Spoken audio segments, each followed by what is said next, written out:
बिस्मिल्लाहिर्रहमानिर्रहीम। अस्सलाम वालेकुम नाज़रीन, मैं हूँ साकिब बशीर। तीन मौज़ूआत पे नाज़रीन हम बात करेंगे। एक तो इस्लामाबाद हाई कोर्ट के 6 जजेस दो तौहीने अदालत की जो कार्रवाइयाँ हैं वो शुरू करने जा रहे हैं। ये 6 जजेस कौन कौन से हैं और ये दो तौहीने अदालत की कार्रवाइयाँ कौन सी हैं और क्या जिसके हवाले से ख़ास तौर पर जो इस्लामाबाद हाई कोर्ट के 6 जजेस ने जब ख़त लिखा था उस वक़्त ये बात सामने आई थी कि जो जजेस हैं उन्होंने अपना इख्तियार इस्तेमाल क्यों नहीं किया।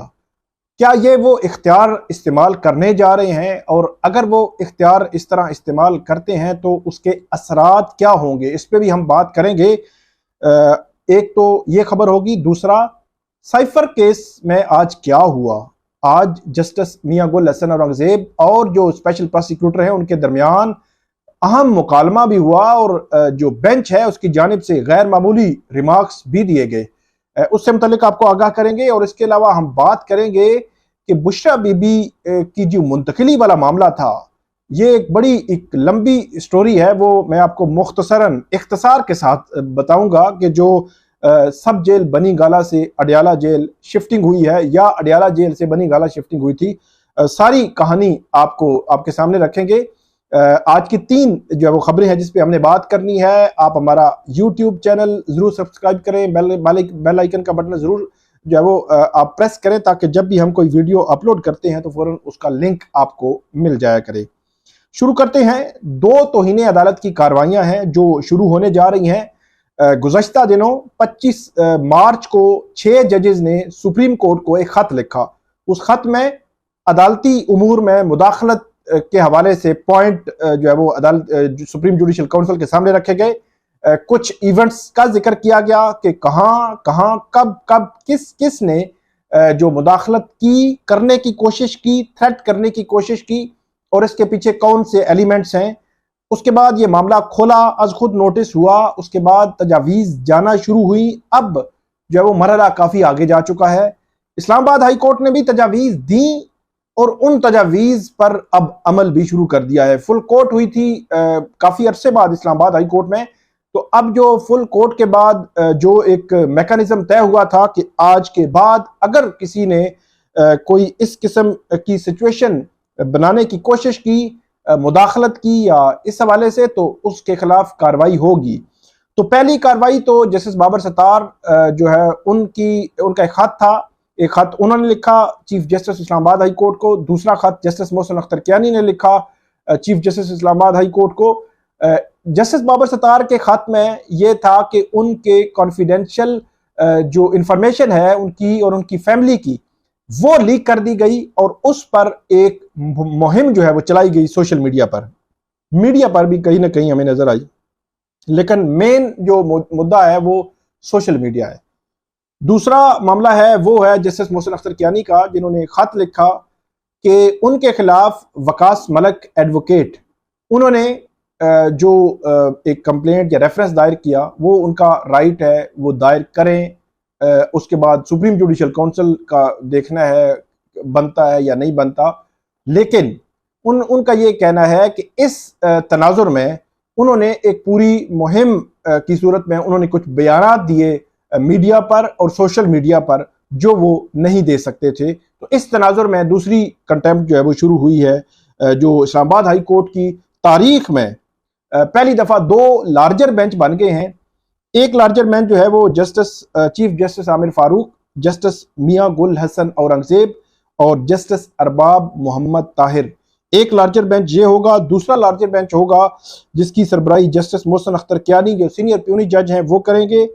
और इसके अलावा जस्टिस मोहसिन अख्तर कियानी, जस्टिस तारिक महमूद जहांगीरी और जस्टिस सरदार इजाज इसहाक खान, ये 2 लार्जर बेंचेस बने हैं।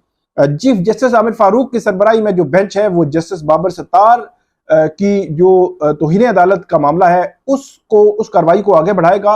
उन प्रोसीडिंग्स को अब कैसे आगे बढ़ाना है, जो इस किस्म की जो तौहीने अदालत होती है, ये जुडिशल जो कंटेम्प्ट है हम इसको कहते हैं। अगर कोई भी जज इस हवाले से ये महसूस करे कि उसको किसी ने मुदाखलत की है, थ्रेट किया है या कोई भी इस किस्म की सिचुएशन डेवलप हुई है, तो वो फिर उस हवाले से चीफ जस्टिस को लिखता है। Chief justice administrative committee AC जो है वो उसके सामने रखते हैं। वो एसी जो है इस्लामाबाद हाई कोर्ट की, वो चीफ जस्टिस मोहसिन अख्तर कियानी और जस्टिस मियां गुल हसन औरंगजेब, तीन जो सीनियर जजेस हैं उन पर मुश्तमिल एडमिनिस्ट्रेटिव कमेटी है। वो कमेटी फैसला करती है और फैसला किया कमेटी ने कि ये दो खतूत आए हैं, दोनों खतूत चीफ जस्टिस ने कमेटी के सामने रखे, तो कमेटी ने फैसला किया कि दोनों पर तौहीन अदालत की प्रोसीडिंग्स, तौहीन अदालत की कार्रवाई शुरू की जाए। और उसके बाद अब जो है वो कार्रवाई आगे बढ़ने लगी है। आज बेंचेस बन गए हैं। अब कल देखना है कि कल इस हवाले से समाअत होगी और समाअत के बाद फर्दर जो है वो मामला किस तरफ जाता है। अब इसमें दो चीजें हैं। एक तो सॉलिड वही पॉइंट कि जिस तरह जो कॉन्फिडेंशियल इंफॉर्मेशन लीक की गई उसकी हद तक डेफिनेटली कार्रवाई जो है वो होनी चाहिए। और दूसरा, जस्टिस मोहसिन अख्तर कियानी के खिलाफ जो उन्होंने कंप्लेंट दी थी उस कंप्लेंट पे पूरी मुहिम की सूरत में वो बात नहीं कर सकते थे, दूसरी कार्रवाई वो है।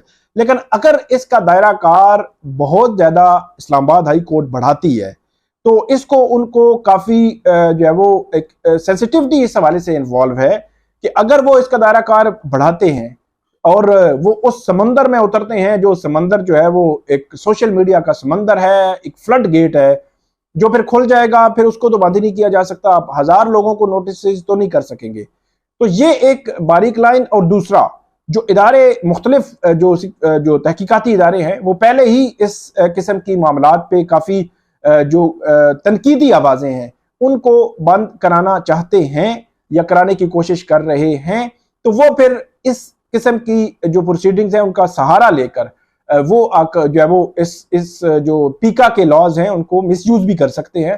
तो इसलिए इस्लामाबाद हाई कोर्ट को इस हवाले से मेरा ख्याल है काफी जो है वो केयरफुल आप लफ्ज इस्तेमाल कर सकते हैं। ये प्रोसीडिंग्स आगे बढ़ानी होगी और उनको उसी दायरे में ही मेरा ख्याल है रखना चाहिए जिस दायरे में रखना चाहिए। अब खबर यह है कि जो जस्टिस मोहसिन अख्तर कियानी हैं उनकी जो कंटेम्प्ट की प्रोसीडिंग्स है वकास मलिक एडवोकेट के खिलाफ, उनको नंबर लग चुका है। और दूसरी जो प्रोसीडिंग है वो उसमें रिस्पोंडेंट कौन होगा स्टेट के अगेंस्ट, अभी तक उस हवाले से खबर नहीं आई कि रिस्पोंडेंट कौन होगा। वो जब रिस्पोंडेंट वाला मामला आएगा तो वो हम आपके साथ शेयर कर देंगे कि उसमें रिस्पोंडेंट कौन है। कल बहरहाल पता चलेगा कि अब इस मामला जो है वो कैसे आगे बढ़ना है, किस तरह आगे बढ़ना है और ये प्रोसीडिंग्स कैसे होंगी, किस किस को नोटिस होंगे। ये मामला बहरहाल एक वकील के खिलाफ क्योंकि कंटेम्प्ट की प्रोसीडिंग्स हो रही है, अब देखना होगा कि बार का रिएक्शन कैसा होगा। इस्लामाबाद हाई कोर्ट बार और इस्लामाबाद डिस्ट्रिक्ट बार वो जजेस 6 जजेस के साथ खड़ी हुई है 25 मार्च से आज तक। लेकिन हमने देखा है माजी में जब वकला के किसी एक वकील के खिलाफ भी कोई कार्रवाई शुरू हो तो बार मैदान में आ जाया करती है। आज हमने देखना है कि क्या कल हम देखेंगे कि क्या सिचुएशन जो है वो डेवलप होती है। एक तो हो गया ये मामला। अब दूसरे पे आते हैं, ये है साइफर केस। इसमें आज FIA के प्रोसिक्यूटर ने दलाइल दिए और उन्होंने जो इलेक्ट्रॉनिक शवाहिद हैं वो काबिल कबूल शहादत हैं या नहीं है, इस पे अदालत के सामने दलाइल दिए। और उन्होंने ये कहा कि इलेक्ट्रॉनिक शवाहिद से मुतालिक एक्सपर्ट्स ने अदालत में पेश होकर बयान दिया था, मतलब ट्रायल कोर्ट में। चीफ जस्टिस आमिर फारूक ने पूछा, एक्सपर्ट्स बतौर एक्सपर्ट अदालत में पेश हुए या बतौर गवाह? और चीफ जस्टिस ने कहा कि मरियम नवाज केस में भी लिखा था कि जो एक्सपर्ट आता है उसने अपनी खुसूसियत बताना होती है। एक्सपर्ट ने बताना है कि वो किस चीज का एक्सपर्ट है, क्या उसने बताया? उसके बाद FIA प्रोसिक्यूटर ने कहा कि इमरान खान समेत 4 लोगों को लीक्ड ऑडियो इंटरनेट पर मौजूद है। लीक्ड ऑडियो, यहां पर जस्टिस मियां गुल हसन औरंगजेब ने पूछा इसे इंटरनेट पर किसने पोस्ट किया? और उन्होंने पूछा, इसके बाद प्रोसिक्यूटर ने कहा किसी नामालूम की जानिब से ये ऑडियो इंटरनेट पर डाली गई। जस्टिस मियां गुल हसन औरंगजेब ने पूछा, क्या आप इंटरनेट पर आने वाली हर चीज को दुरुस्त मान लेते हैं? और मैं तो इंटरनेट पर आने वाली हर चीज को तस्लीम नहीं करता, ये जज साहब ने कहा। और यह भी कहा जस्टिस मियां गुल हसन औरंगजेब ने कि इंटरनेट पर झूठ है जब तक किसी चीज की दुरुस्त होने की तस्दीक न कर ली जाए। अदालत ने पूछा, आपने इंटरनेट पर आने वाली चीज में 10-10 साल सजा दे दी? ये हैरान होकर पूछा।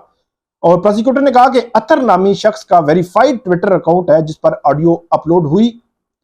क्या इस अजहर नामी, क्या इस अजहर को जो है वो बुलाकर पूछा गया? ये अदालत ने पूछा। तो यहाँ पे ये भी अदालत ने कहा इस अजहर से पूछें तो सही कि उसने वज़ीर-ए-आज़म ऑफिस की ऑडियो कैसे बग कर ली। अगर बक कर ली तो क्या वो इसे अदालत में पेश करने की जुर्रत भी करेगा, ये अदालत ने पूछा।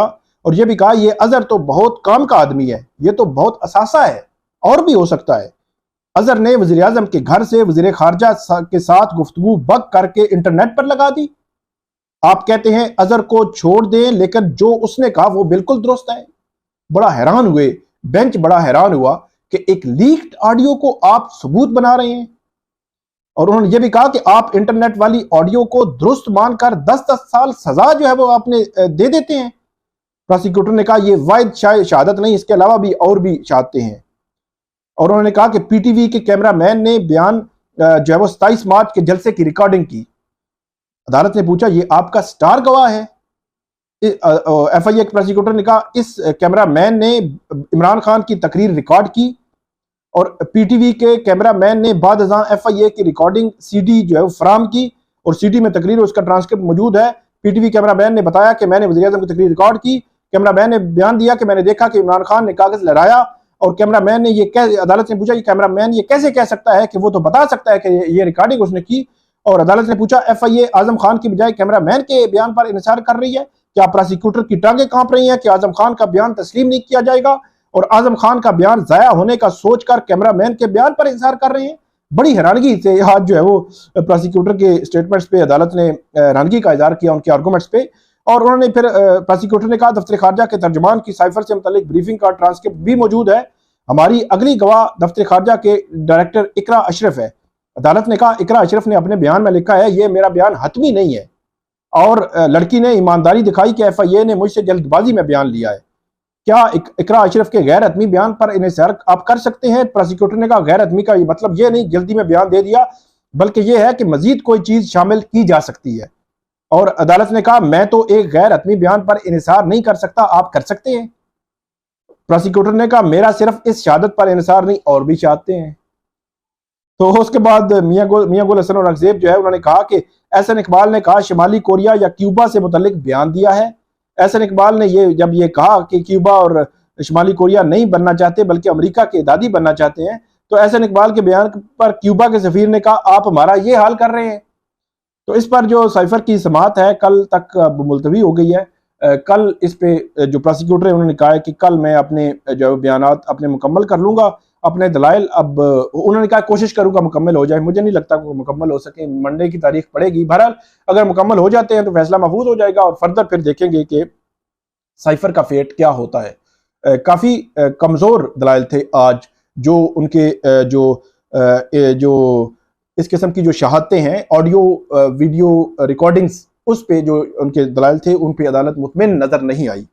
देखते हैं बहरहाल फर्दर क्या होता है। तीसरा बड़ा टॉपिक है बुशरा बीबी को आखिरकार बनी गाला से अडियाला जेल मुंतकिल कर दिया गया। कहानी बड़ी मुख्तसर सी मैंने आपको सुनानी है। आपको 31 जनवरी का दिन था, सुबह 9 बजे बुशरा बीबी को सुबह 9:15 बजे तोशा खाना केस में एहतसाब अदालत के जज मोहम्मद बशीर 14 साल की सजा की जब सुना देते हैं। उसके बाद ये खबर आती है कि इमरान खान तो जेल में ही हैं, अब बुशरा बीबी को गिरफ्तार किया जाएगा बाकायदा तौर पर। लेकिन हैरान कौन तौर पर बुशरा बीबी 15 मिनट के बाद मतलब 9:30 बजे अडियाला जेल पहुंच जाती हैं गेट पे और गेट से अंदर चली जाती हैं अपना साजो सामान लेकर कि मैं गिरफ्तारी देने आई हूं, मुझे कैद करें, मुझे जहां रखना है आप रखें। लेकिन शाम तक जो अडियाला जेल हुकाम है कोई फैसला नहीं कर पाते, बुशरा बीबी मौजूद रहती हैं। फिर शाम को खबर आती है कि उनको बुशरा बीबी को सब जेल बनी गाला शिफ्ट कर दिया गया है। इस पर सवालात उठे, वैलिड सवालात थे कि क्या बुशरा बीबी ने कोई डील की है, क्या बुशरा बीबी की दरखास्त पर उनको बनी गाला शिफ्ट किया गया है, क्या बुशरा बीबी सहूलियात के लिए सब कुछ ये कर रही हैं, और क्या जो पीटीआई की खवातीन हैं क्या उनका हक नहीं बनता इस किस्म की सहूलियात लेना, सब जेल करार दिया जाना। तो ये वो सवालात थे जो उठे कि एक बयानिए की जंग जो है वो शुरू हो गई। रात को सोशल मीडिया पर बहुत सारी ये खबरें आई। लेकिन अगले दिन सुबह तकरीबन हम जब अडियाला जेल पहुंचे तो तकरीबन 10:30-11 बजे का टाइम था। बुशरा बीबी को लाया गया, इद्दत केस की समाअत थी, तो बुशरा बीबी भी इमरान खान बात करने आए तो बुशरा बीबी भी उठकर आ गई। काफी जज्बाती थी, उन्होंने कहा ना मैं डील की ना करूंगी, ना मैंने इनको कहा था कि मुझे बनी गाला शिफ्ट करे। इन्होंने मुझे जो है वो धोखे से मुझे वहां पर लेके गए, मुझे बताया भी नहीं गया कि आपको लेकर जा रहे हैं।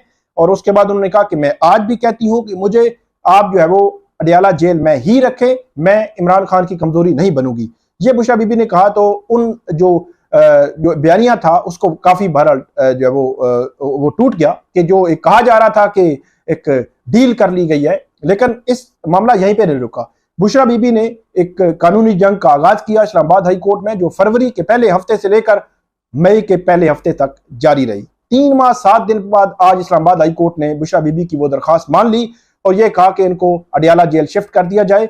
अडियाला जेल शिफ्टिंग हो चुकी है। ये आप बुशरा बीबी के केसेस में मैं नहीं जाऊंगा, लेकिन ये आप उनको दाद देंगे कि इमरान खान या बुशरा बीबी के हवाले से बहुत सारे दावे, खबरें, तबसरे जेल वो नहीं काट सकेंगे। इस पॉइंट पे कि जेल नहीं काट सकेंगे, इस पॉइंट पे काफी जो है वो गलत साबित हुए। ये आज की जो 3 हमारे टॉपिक्स थे। उम्मीद है आपको हमारी वीडियो पसंद आएगी। इस पे फीडबैक दीजिएगा, कमेंट कीजिएगा। बहुत शुक्रिया।